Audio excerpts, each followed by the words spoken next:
HMI Mataram ini mau dibawa kemana? Terutama yang calon-calon ketua umum itu. Iya. Kata orang, rencanakan kerjamu, kerjakan rencanamu. Iya. Sosok pemimpin yang berani.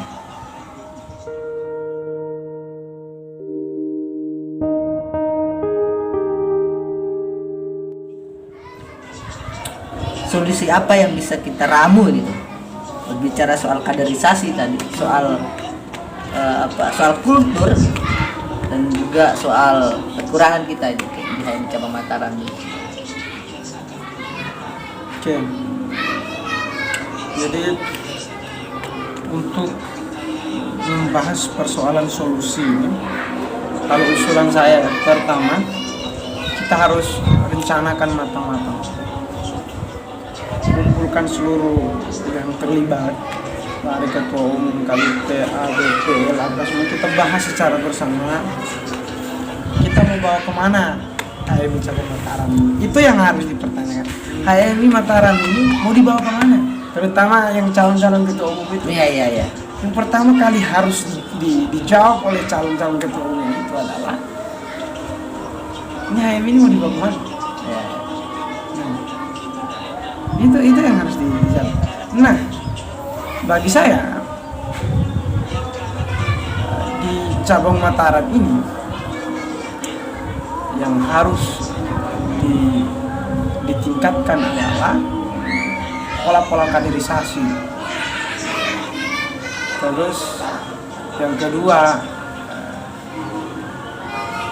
pola-pola kaderisasi tadi itu dengan cara yang tidak kumuh lagi, harus modern lah, yang membuat orang itu tertarik, yang berorientasi pada riset. Apakah bisa dibilang sistem kaderisasi tadi agak-agak kuno gitu? Atau seperti apa? Bisa jadi, karena kita di HMI ini dari penentuan materi, itu tidak jelas. Kemudian contoh materinya sampai pematerinya menyampaikan ini, master ini tidak. Nah, harus punya yang jelas. Padahal di kurikulum BPL-nya jelas juga. Tapi kita ini kan peranan BPL juga di sini nih sangat BPL, PA, cabang ini sangat berperan penting untuk menentukan siapa pemateri. Kemudian target-target apa yang harus dicapai gitu kan? Target-target apa yang harus punya capaian yang jelas. Nah, pasca kaderisasi itu kan makanya banyak yang hilang. Contoh masalah pasca kaderisasi, call up kan cuma Senin Kamis gitu, dan itu nggak efektif. Karena kenapa? Karena dia nggak berantai, nggak tersistematis. Nah, sehingga di cabang Mataram ini yang dibahas di Klub 1 43 aja. Ya. Selepas dari itu nggak ada. Ya, nggak ada. Di periode selanjutnya itu kosong. Jadi ini kan punya jalur komunikasi yang jelas gitu antara BPL dan PA cabang. Apa yang kurang di antara keduanya? Sehingga kaderisasi nggak ada yang lain, kurang merencanakan. Kurang rencana. Iya. Ya. Kalau bahasa Semoga gitu kan, pihak BPL dan juga PA cabang gitu bisa meramu rencana-rencana yang bisa menjadi jawaban persoalan kaderisasi kita di cabang Mataram. Rencananya, kalau matang rencananya dengan strategi dan metodologi tadi, kata orang, rencanakan kerjamu, kerjakan rencanamu. Iya. Terakhir tuh, dari beberapa diskusi kita sore ini, kita sudah menemukan beberapa tantangan dan juga yang perlu kita lakukan di HMI Cabang Mataram untuk pembenahan ke depannya, sehingga menjadi harapan kita ini calon-calon ketua umum yang bakalan maju ini meramu dan juga memikirkan hal apa yang perlu dilakukan oleh HMI Cabang Mataram. Seperti yang dikatakan ketua umum Tarbiyah tadi, HMI Cabang Mataram ini mau dibawa kemana? Karena kultur kita belum jelas. Sosok seperti apa?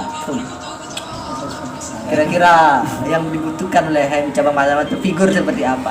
Dari beberapa tipe kepemimpinan gitu kan, banyak sekali itu yang ada kita temui di teori-teori, tapi dalam konteks HMI cabang Mataram dengan kulturnya yang sekarang ini dan juga tantangannya ini, sosok seperti apa kira-kira yang dibutuhkan oleh cabang Mataram?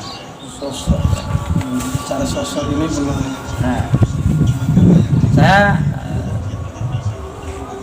HMI cabang Mataram ini membutuhkan sosok pemimpin yang berani. Maksudnya berani bertindak, berani melakukan sesuai dengan keinginan hati dan rencana.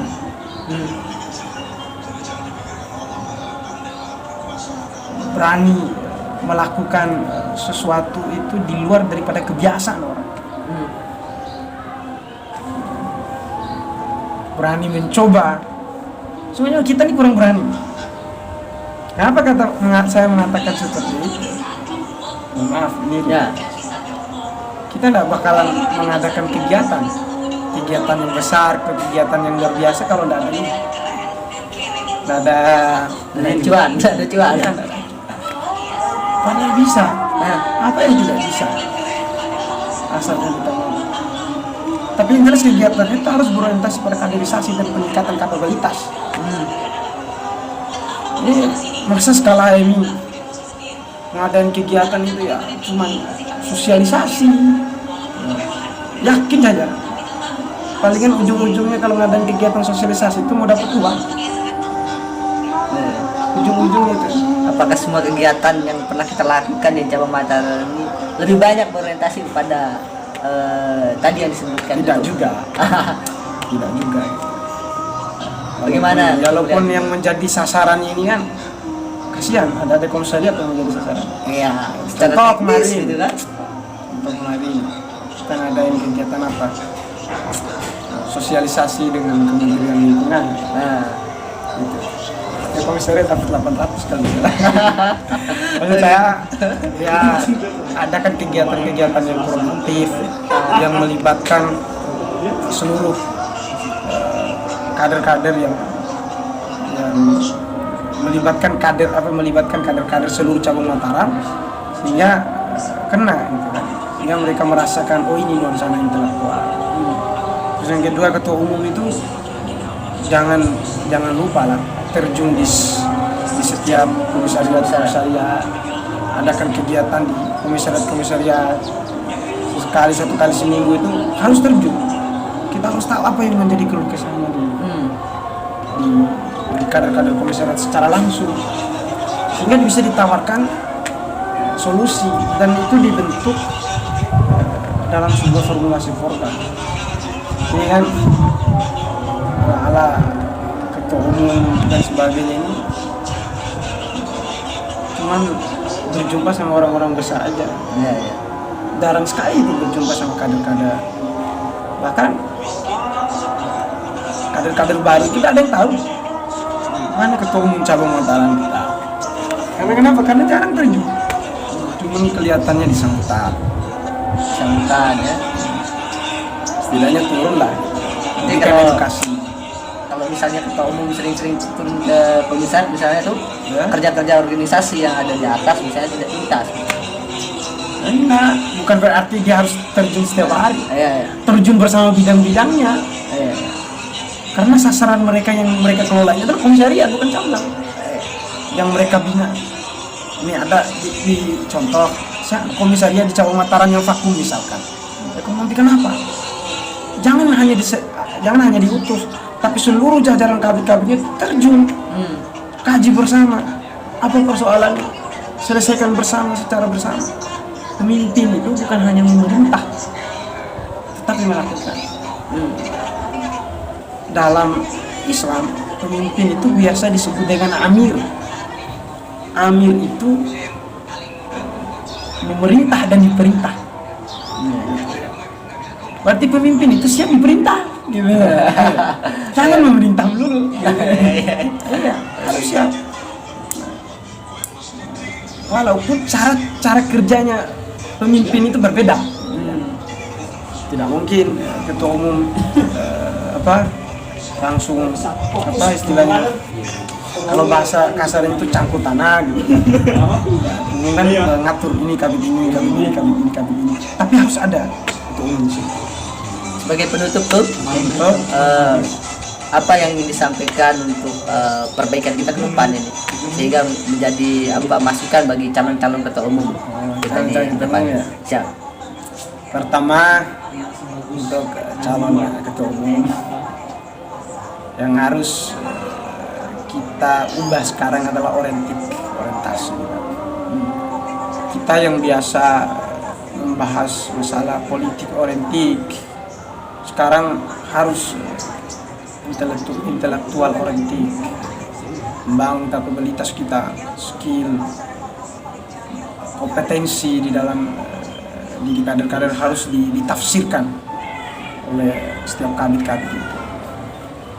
Terus yang kedua, ya perbanyak kajian. Ya, karena tujuan kader HM ini masuk, kader-kader ini atau mahasiswa masuk HM ini adalah menambah wawasan, kemudian membentuk diri. Jangan sampai kerja-kerja organisasi itu hanya bersifat bersifat formal, sehingga kelihatan elit. Seakan-akan HM ini elitis banget. Kita sekarang terlalu banyak main di gedung tuh. Iya, gedung sekali terjun di kampus. Karena HM itu bukan besar di gedung, HM itu besar di kampus. Di kampus. Back to kampus ya, barangkali Ya, itu iya. menjadi HMI goes to campus, back to campus. Harus setiap kampus itu adakan kegiatan. Ini kan apa sih kerjaannya cabang selama ini? Kabit-kabitnya ini. Dari kabit PA sampai kabit TKP. Nah, ada itu kajian-kajian yang enak gitu. Kajian-kajian orientasi riset, data. Nah, ada cuman ngawur aja. Oke, semoga itu menjadi pesan ya terakhir dari kita pada kesempatan hari ini. Semoga diberkahi oleh Allah Subhanahu wa taala. Semoga ini menjadi salah satu usaha-usaha yang kita lakukan untuk perbenahan HMI cabang Mataram ke depan tuh. Jadi tidak bukan hanya untuk kaderisasi dan pembenahan tadi. Oke, saya ucapkan terima kasih kepada Ketua Umum Supradit selaku Ketua Umum di Komisariat Tarbiyah HMI cabang Mataram. Untuk waktunya ucapkan terima kasih kembali. Sekian, assalamualaikum warahmatullahi wabarakatuh. Waalaikumsalam warahmatullahi wabarakatuh.